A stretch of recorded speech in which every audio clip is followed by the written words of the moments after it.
Hey and hello guys, welcome to the brand new channel of Learn Trading with Dev. So guys, आज हम लोग बात करने वाले हैं इस वीडियो में कि हमको stock market as a career क्यों लेना चाहिए, स्टॉक मार्केट में हम एंट्री कैसे लें, स्टॉक मार्केट में हम कैसे पैसे कमाएंगे और स्टॉक मार्केट होता क्या है। इन शॉर्ट हम स्टॉक मार्केट का पूरा जनरल नॉलेज ले लेंगे और स्टॉक मार्केट में क्या क्या होता है, क्या क्या हमें एनालाइज करना होता है, किस चीज़ को हम देख के ट्रेड लेते हैं, किस चीज़ को देख के हम ट्रेड सेल करते हैं, उन सब चीज़ों के बारे में हम डिस्कस करेंगे आज। So let's begin the video. And first of all जो पहली चीज़ आती है वो आती है why should stock market as a career we should take, जिसमें पहला रीज़न आता है no limit for earning. No limit है, कोई लिमिट नहीं है, आपके अंदर जितना पोटेंशियल है आप उतनी अर्निंग इसमें कर सकते हो। कोई फिक्स्ड कॉस्ट रिक्वायरमेंट नहीं है या कोई फिक्स्ड कैपिटल रिक्वायर्ड नहीं है। आप इसमें 100 रुपीज़ से भी स्टार्ट कर सकते हो ट्रेडिंग। फिर आता है पैंडेमिक फ्री बिजनेस। ये एक ऐसा बिजनेस है जो पैंडेमिक में भी नहीं रुकता। जैसे कोरोना आया था तो कोरोना में भी स्टॉक मार्केट बंद नहीं हुआ था। फिर आता है आप दुनिया के किसी भी कोने में बैठ के ट्रेडिंग कर सकते हो। You can work from anywhere. फिर आता है जैसे मान लीजिए आप कोई स्टूडेंट हो और आपको एक चाहिए पार्ट टाइम इनकम का सोर्स, तो आप ट्रेडिंग कर सकते हो। फिर आता है कोई स्पेशल क्वालिफिकेशंस नहीं चाहिए, आपको कोई डिग्री नहीं चाहिए, कोई सर्टिफिकेट नहीं चाहिए, कुछ नहीं चाहिए। फिर आता है नो एज लिमिट्स। कोई एज लिमिट नहीं है, आप अगर 15 साल की हो, 20 साल की हो, आप आराम से कर सकते हो। फिर आता है better career growth and hikes, जिसमें आता है जैसे मान लीजिए आप ट्रेडिंग कर रहे हो तो उसमें आप ग्रो बहुत ज़्यादा कर सकते हो। आप जितना ग्रो करोगे उतना कम है ट्रेडिंग में। ट्रेडिंग में कोई लिमिटेशंस नहीं है अर्निंग की, कुछ नहीं है, कोई एज लिमिट नहीं है। फिर आता है व्हाट इज स्टॉक मार्केट।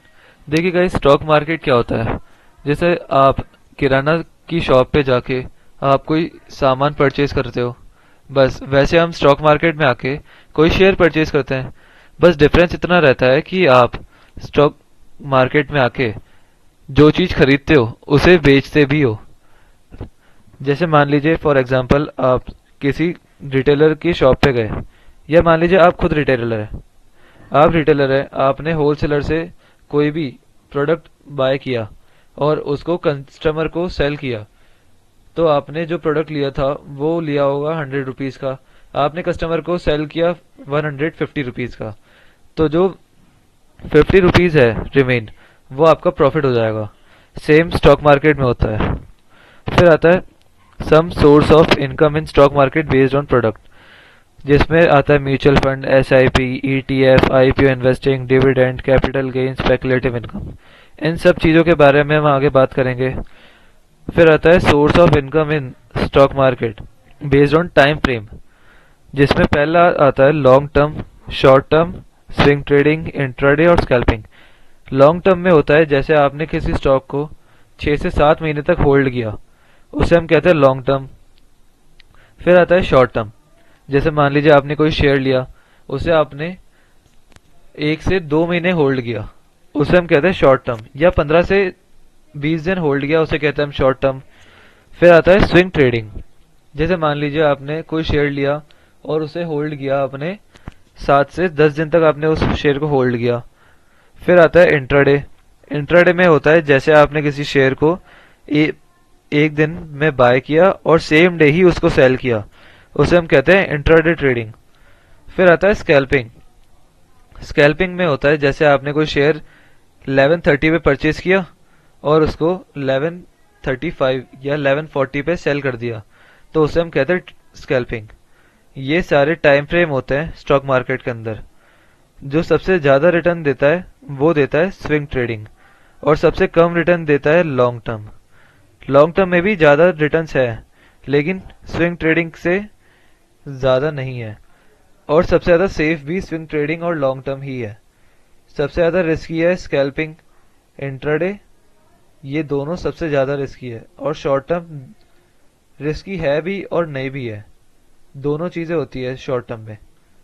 तो अब हम बढ़ते हैं नेक्स्ट। गाइस फिर नेक्स्ट आता है अलग अलग सेगमेंट, स्टॉक मार्केट में बहुत सारे सेगमेंट होते हैं। जैसे एक आता है इक्विटी, फिर आता है डेरिवेटिव, फिर आता है करेंसी, और फिर आता है कमोडिटी। जैसे कि इक्विटी में आता है नॉर्मल स्टॉक, जैसे आपने रिलायंस के स्टॉक परचेज कर लिए, अडानी के स्टॉक परचेज कर लिए, या किसी के भी स्टॉक परचेज कर लिए। फिर आता है डेरिवेटिव। डेरिवेटिव में आता है उन्हीं स्टॉक के आपने खरीदे फ्यूचर एंड ऑप्शंस। फिर आता है करेंसी, जिसे हम फॉरेक्स के नाम से भी जानते हैं। फिर आता है कमोडिटी। कमोडिटी में आता है गोल्ड, सिल्वर, कॉपर, लेड, और भी बहुत सारे आते हैं। फिर आती है तीन टाइप्स की कंपनीज, जिसमें पहली आती है लार्ज कैप कंपनी, दूसरी आती है मिड कैप कंपनी, और तीसरी आती है small cap company. Large cap company वो कंपनीज होती है जो 100 से 200 करोड़ के बीच में रहती है, उन्हें हम कहते हैं लार्ज कैप कंपनीज। फिर आती है मिड कैप कंपनीज, जो 80 से 100 करोड़ के बीच में आती है, उसे हम कहते हैं मिड कैप कंपनीज। और वो कंपनीज जो लेस देन 50 करोड़ है, उसे हम कहते हैं स्मॉल कैप कंपनीज। तो ये तीन कैपिटलाइजेशन है कंपनीज के। फिर आते हैं some basic terms of stock market. Basic terms of stock market में आता है स्टॉक मार्केट पार्टिसिपेशन। जैसे जो बड़े बड़े इन्वेस्टर्स होते हैं, जिन्हें हम एफ आईज कहते हैं, डी आईज कहते हैं, ये होते हैं बड़े बड़े इन्वेस्टर्स। फॉरेन इन्वेस्टर्स होते हैं जो आउट ऑफ इंडिया में बैठ के इन्वेस्ट करते हैं। डोमेस्टिक इन्वेस्टर्स वो होते हैं जो इंडिया में बैठ के ही इन्वेस्टिंग करते हैं। और डीआरपी, डोमेस्टिक रिटेल पार्टिसिपेंट्स, जैसे हम छोटे इन्वेस्टर्स हो गए, हम होते हैं डीआरपी, डोमेस्टिक रिटेल पार्टिसिपेंट्स। फिर आता है रेगुलेशंस। स्टॉक मार्केट को कौन रेगुलेट करता है? स्टॉक मार्केट को रेगुलेट करता है SEBI. The security and exchange board of India regulates the stock market. और सेबी एनएससी और बीएसई को रेगुलेट करता है। एनएससी और बीएसई एक्सचेंज है। NSC national stock exchange, BSE Bombay stock exchange. जो सबसे पहले चलता था वो चलता था बीएसई, बॉम्बे स्टॉक एक्सचेंज। फिर आया एनएससी। अब बॉम्बे स्टॉक एक्सचेंज आया था 1875 में, और एनएससी आया था 1992 में। तो जो मनी होता है या जो शेयर्स हम बाय या सेल करते हैं, वो एनएससी और बीएसई के थ्रू करते हैं। और कोई सा भी शेयर, मान लीजिए हमने कोई मनी ट्रांसफर किया, तो वो सबसे पहले जाता है एनएसडीएल और सीडीएसएल के पास। इन्हें हम कहते हैं डिपॉजिटरीज। जो डिपॉजिट कंपनीज होती है ना, वो होती है एनएसडीएल और सीडीएसएल। तो इनके थ्रू हम कोई भी मनी किसी भी शेयर में लगाते हैं। और हमें स्टॉक मार्केट में एंट्री लेने के लिए क्या क्या चीजें चाहिए होती है? सबसे पहले चाहिए रहता है बैंक अकाउंट, फिर चाहिए रहता है ट्रेडिंग अकाउंट या डीमेट अकाउंट। उसके बाद आता है एसेट मैनेजमेंट कंपनीज, जैसे SBI mutual fund, ICIC prudential mutual fund, HDFC, Nippon India, Kotak Mahindra, Aditya Birla, Axis, UTI, IDFC, DSP. ये सारी म्यूचुअल फंड कंपनीज है। फिर आता है आईपीओ, ओएफएस, एफपीओ और बायबैक। इन चारों के बारे में हम आगे पढ़ेंगे। फिर आता है वॉल्यूम। वॉल्यूम मतलब होता है कि एक दिन में कितनी ट्रेडिंग हुई है एक कंपनी में। जैसे मान लीजिए रिलायंस का वॉल्यूम आया है एक दिन का 2 लाख, तो इसका मतलब है कि रिलायंस में 2 lakh share same day buy हुए हैं और सेम डे सेल भी हुए हैं। तो सेम डे जो होता है या कुछ टाइम में जो चीज होती है, जो कंपनीज में बाय और सेल होते हैं शेयर्स, उसे हम कहते हैं वॉल्यूम। फिर आता है relation. Relation between price and volume. Relation between volume and price का मतलब होता है कि अगर प्राइस बढ़ रहा है और वॉल्यूम भी बढ़ रहा है, तो मार्केट ऊपर की तरफ ही रहने वाला है। और अगर प्राइस बढ़ रहा है लेकिन वॉल्यूम नहीं बढ़ रहा है, तो इसका मतलब है ट्रेंड कभी भी रिवर्स हो सकता है। और अगर प्राइस डिक्रीज हो रहा है और वॉल्यूम इंक्रीज हो रहा है, इसका मतलब है कि मार्केट अभी बियरिश रहने वाला है या नीचे रहने वाला है। और अगर प्राइस नीचे है और वॉल्यूम भी नीचे है, इसका मतलब है कि प्राइस कभी भी रिवर्स कर सकता है या कभी भी ऊपर जा सकता है। तो अब हम आते हैं नेक्स्ट स्लाइड पे। अब आता है ईटीएफ। ETF को हम इलेक्ट्रॉनिक ट्रेडेड फंड या एक्सचेंज ट्रेडेड फंड भी कहते हैं। ETF का मतलब होता है कि जब हम किसी भी कंपनी में, जैसे मान लीजिए कंपनीज नहीं, किसी भी इंडेक्स में ट्रेडिंग नहीं कर सकते, तो हम उसके अलावा ETF में इन्वेस्ट करते हैं। जैसे मान लीजिए निफ्टी का ETF है, बैंक निफ्टी का ETF है, क्योंकि ये इंडेक्स है तो हम इंडेक्स में ट्रेडिंग डायरेक्टली नहीं कर सकते, या तो हमें F&O बाय करना होता है या ETF बाय करना होता है। अगर हमने निफ्टी का ETF बाय किया तो इसका मतलब हम निफ्टी में ही इन्वेस्ट कर रहे हैं। जैसे मान लीजिए फॉर एग्जांपल